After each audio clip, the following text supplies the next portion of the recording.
Bien le bonjour, c'est Fabien de Captain Virtuality. Dans cette vidéo, je vais t'apprendre à assembler des vidéos 360 degrés. J'ai souvent la question, comment en fait coller des plans 360 degrés? On va le voir, je vais utiliser le logiciel Premiere Pro. Dans ce cas, on parle de vidéo 360 degrés, c'est-à-dire la sphère, la vidéo sphérique, on peut tourner à l'intérieur. On voit ça dans YouTube. J'avais fait une vidéo en randonnée à ski avec la GoPro Max sur YouTube en vidéo 360 complet. Et la question, c'est de savoir comment on peut faire des plans, comment on colle les plans de vidéo 360. Donc là, on ne parle pas de recadrage, c'est-à-dire que choisir la direction et ensuite figer cette direction pour exporter en 2D classique. Là, on va exporter en full 360. Pour le tuto recadrage, j'ai un tuto sur Insta360 Studio, si tu veux aller voir. Et ce qui est très intéressant, c'est de pouvoir les regarder dans un casque de réalité virtuelle, comme le Meta Quest 2. Ce casque est de très bonne qualité, et avec les nouvelles caméras qui sont montées en résolution, on peut avoir un rendu de ses vacances, de ses vidéos dans un casque de réalité virtuelle, faire des montages immersifs. Le montage 360 ne va pas pouvoir être fait dans un logiciel de montage classique type eMovie. Il va falloir passer sur des logiciels pro. Donc je vais montrer sur Premiere Pro. On peut utiliser aussi Final Cut Pro et également un logiciel gratuit DaVinci Resolve. Alors DaVinci Resolve, c'est la seule solution gratuite en fait sur les logiciels pour assembler des plans 360. J'ai pas encore testé DaVinci Resolve pour les montages 360, mais je vais investiguer sur ce sujet et je te ferai un tuto également sur DaVinci Resolve. Vous avez besoin également d'un ordinateur Mac ou PC. Alors attention, il faut quand même une configuration suffisante pour gérer les montages 360 qui vont être lourds à gérer pour l'ordinateur, donc il faut une bonne carte graphique récente. Pour créer les vidéos 360 degrés, vous avez besoin de caméras 360. Alors, il y en a plusieurs sur le marché, hein, la GoPro Max, les marques Insta360 avec la One Air et la One X2. Alors celle-là, elle filme en 5,7K en 360 et la petite dernière One RS 1 pouce 360, modèle haut de gamme là, qui va filmer en 6K. Et je vais utiliser les images de cette caméra en 6K pour le tuto avec un test en basse lumière, c'était à Nancy pour le jardin éphémère. L'étape suivante va être de récupérer les formats 360 de la caméra. Dans ce cas-là, vous avez des formats propriétaires de la caméra chez GoPro .360, INSV chez Insta360. Et par exemple, pour Insta, vous allez utiliser Insta360 Studio. Voilà ma vidéo 360 degrés sur Insta360 Studio. Donc je peux bien tourner dans l'image, c'est bien une image 360. Ce qui était sympa, c'est qu'ils avaient créé une sorte de volcan et en plus on avait du son à l'intérieur. J'ai posé ma caméra 360 au milieu pour avoir cet effet immersif. Alors, on voit ici les propriétés, c'est bien du 6,1K à 25 images par seconde sur cette caméra. Alors vous allez peut-être avoir du 5,7K suivant la caméra que vous utilisez. Il faut au moins du 5,7K, sinon après ça va pixeliser. On a les pixels qui sont étirés sur toute la sphère, donc il faut vraiment ce type de résolution pour avoir une résolution suffisante. Je coupe début, fin ma vidéo et ensuite j'exporte et je vais exporter en vidéo 360. Je vais mettre en bitrate au maximum, codage H264 pour avoir un fichier MP4. Voilà le résultat, j'ai 3 fichiers avec le volcan. Donc on voit bien que c'est un fichier équirectangulaire.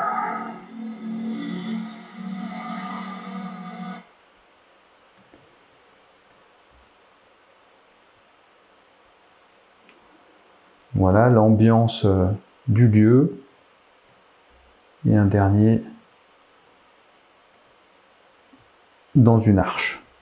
Alors maintenant, on va ouvrir Premiere Pro pour pouvoir assembler les plans. Je suis dans Premiere Pro, je vais créer un nouveau projet.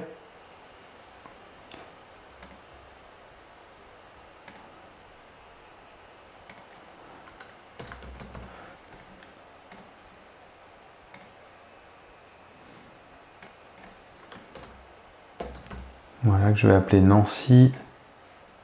Voilà l'environnement de Premiere Pro. Alors, je vais rester très simple. Si vous ne connaissez pas Premiere Pro, vous pouvez aller voir des tutos sur le logiciel. On va rester très simple pour savoir comment coller les plans 360. Alors voilà, j'ai mes 3 plans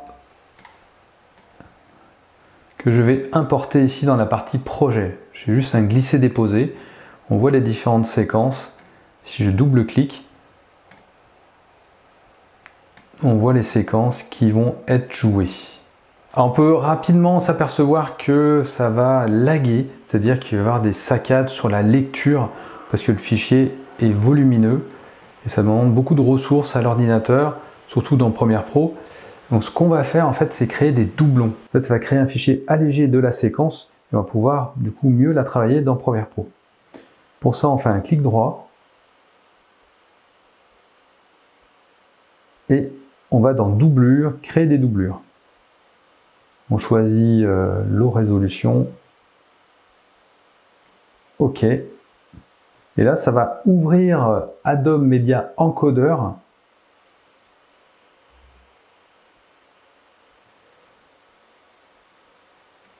Il va créer le proxy dans Media Encoder.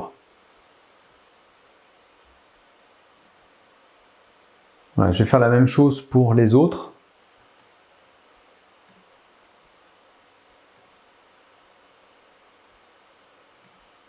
J'ai créé mes doublures.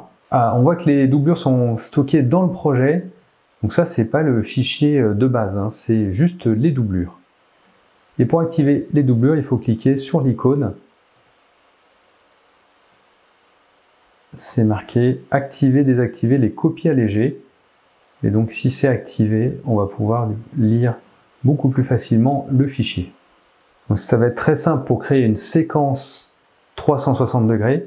En fait, on va prendre le fichier et le déposer ici dans la partie montage. Et donc automatiquement, on va avoir création de la séquence. Et si je vais dans séquence, réglage de la séquence, on voit qu'on est bien en 5,1K et qu'on a les propriétés VR, réalité virtuelle, en monoscopique et cuit rectangulaire. Donc là, la séquence Nancy montage, on peut la renommer. Et après, de façon très simple, on va prendre les autres séquences et les glisser à la suite pour faire notre montage. Du coup, il y a plus de son à la fin. On voit la partie son ici.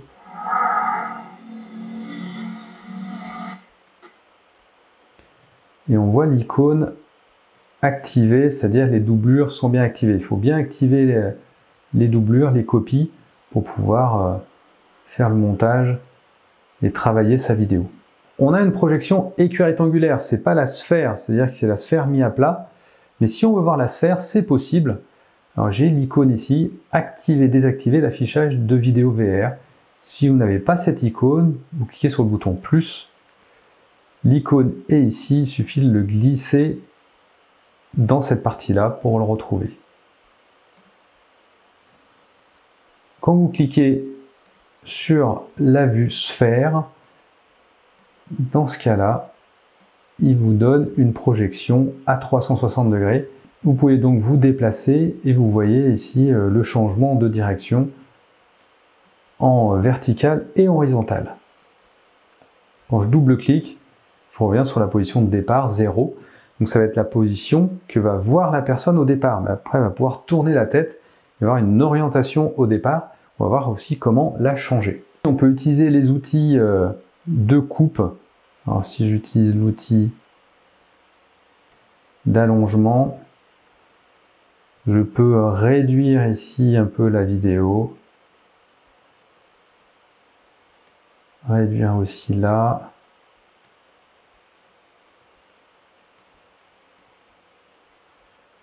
Donc c'est l'outil coupe qui permet de réduire les vidéos. On peut toujours après, si on le souhaite, les rallonger. On peut aussi couper le plan au milieu ici, créer une coupe et hop, ensuite resélectionner et supprimer le plan. Si on ne veut pas, je vais faire CTRL Z. Je vais garder le plan complet. Donc là, c'est peut-être un peu long. Bon, je vais prendre cet outil-là. Là, je sélectionne et je fais supprimer. Alors, si je veux supprimer l'audio, je peux cliquer ici, clic droit, on rompt le lien et je supprime l'audio de ces deux parties et je peux rajouter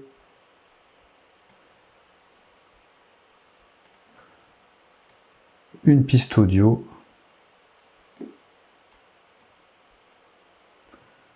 Hop, que je vais couper là. Ici, je vais garder le son.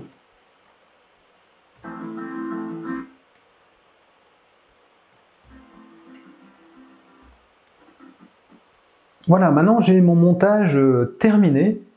Tu vois, c'est rapide. En fait, il suffit de glisser, déposer les plans. On a directement la séquence adéquate créée. Ensuite, on peut utiliser les outils pour couper, rajouter de l'audio. On va voir comment rajouter des effets et des transitions. Alors, pour les effets, il faut bien avoir la fenêtre effets d'afficher. Vous allez sinon ici, effets, et donc les effets sont là. Et là, vous allez mettre immersive. Donc vidéo immersive. Donc là, vous avez les effets et ensuite les transitions. Donc directement dans Premiere Pro sont déjà intégrés des transitions et des effets. Donc ça, c'est hyper pratique. Donc il y a un effet que je vais vous montrer qui s'appelle sphère de rotation VR. Alors, je sélectionne l'effet, je le glisse sur le premier plan. Ensuite, je vais cliquer dans Options d'effet du plan en question. Et là, je vais retrouver ma sphère de rotation VR. Alors, je vous ai indiqué ici que vous pouvez tourner dans l'image. Mais quand je double-clique, j'ai l'orientation de départ. Si je veux changer cette orientation de départ, je vais utiliser sphère de rotation VR. Et sur l'axe DY, je vais tourner et je vais m'orienter face à l'orientation choisie. Donc ça va être la nouvelle orientation de départ. Maintenant, on a bien 0, 0. Si vous bougez manuellement, que vous voyez des chiffres ensuite, ça veut dire que vous modifiez manuellement, mais ce ne sera pas figé. Là, c'est bien figé. Quand je reviens à 0, je suis bien maintenant face à l'orientation que je souhaite. On peut également bouger l'axe haut en bas. Et là, ce n'est pas nécessaire. Donc voilà pour la sphère de rotation VR. Il y a d'autres effets, par exemple pour améliorer la netteté ou supprimer le bruit dans l'image. Il suffit après de glisser-déposer sur la séquence en question. Voilà l'effet ajouté. Et là, je peux l'effacer comme ceci. Si vous voulez rajouter des transitions entre les plans, alors attention, vous ne pouvez pas utiliser des transitions classiques sur une vidéo 360. Il va falloir utiliser obligatoirement les vidéos immersives, les transitions des vidéos immersives. Vous avez toutes ces transitions à disposition. Alors c'est pas fantastique, mais ça fait le travail. Par exemple, le flou sphérique, je vais le déposer. On va voir. Voilà, ça fait un flou avec une rotation. Il y a celui-là, le zoom Moebius. Voilà, ça crée un effet de zoom. On va mettre celui-là et on va le mettre ici aussi. Voilà pour ajouter des transitions. Un dernier point que je voulais mentionner, c'est pour ajouter du texte. Je vais dans Nouveau calque texte. Je vais enlever la projection. Là, mon ordinateur a un peu de mal d'ailleurs. Je vais repositionner jardin au milieu. Le texte, il faut qu'il soit également sphérique, qu'il épouse la forme de la sphère. Sinon, ça va faire un texte qui va être déformé et pas joli. Et pour ça, vous prenez l'effet plan VR à sphère. Et là, maintenant, il est bien intégré à la sphère. On va pouvoir le regarder dans le casque VR vidéo 360. On va voir le texte sans déformation.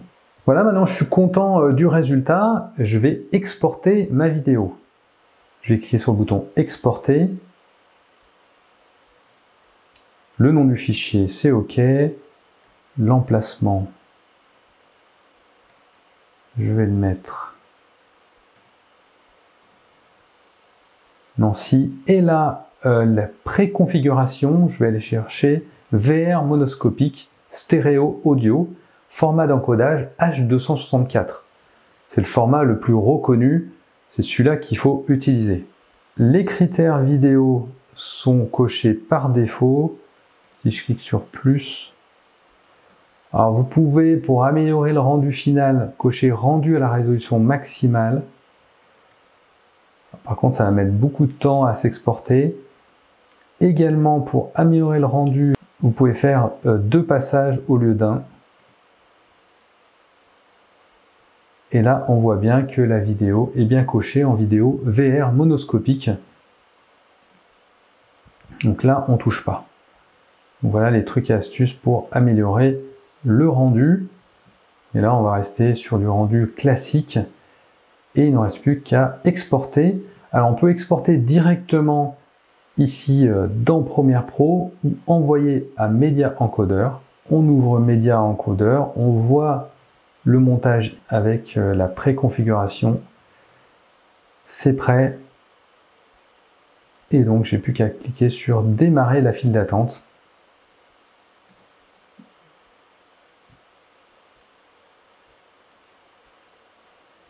Et là, l'ordinateur va travailler. On peut le laisser travailler. Si la vidéo est longue, ça va prendre du temps. C'est mieux de passer par Media Encoder. C'est le logiciel professionnel d'encodage d'Adobe. Mais vous pouvez également passer par Premiere Pro. L'exportation est terminée. J'ai maintenant un fichier monté.mp4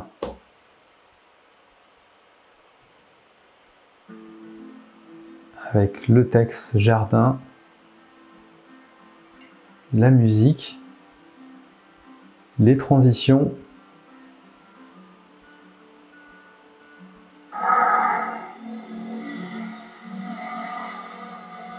Alors tu vas me dire, c'est en format plat, comment je le regarde? En format 360 degrés.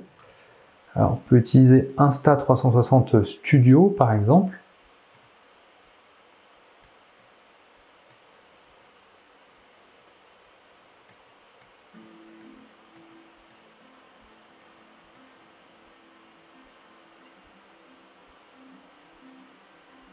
Ou on peut utiliser également Ricoh Theta. Ricoh Theta est disponible gratuitement. Pour Insta360 Studio, il faut avoir un numéro de série d'une caméra Insta360. Si je vais dans Ricoh Theta,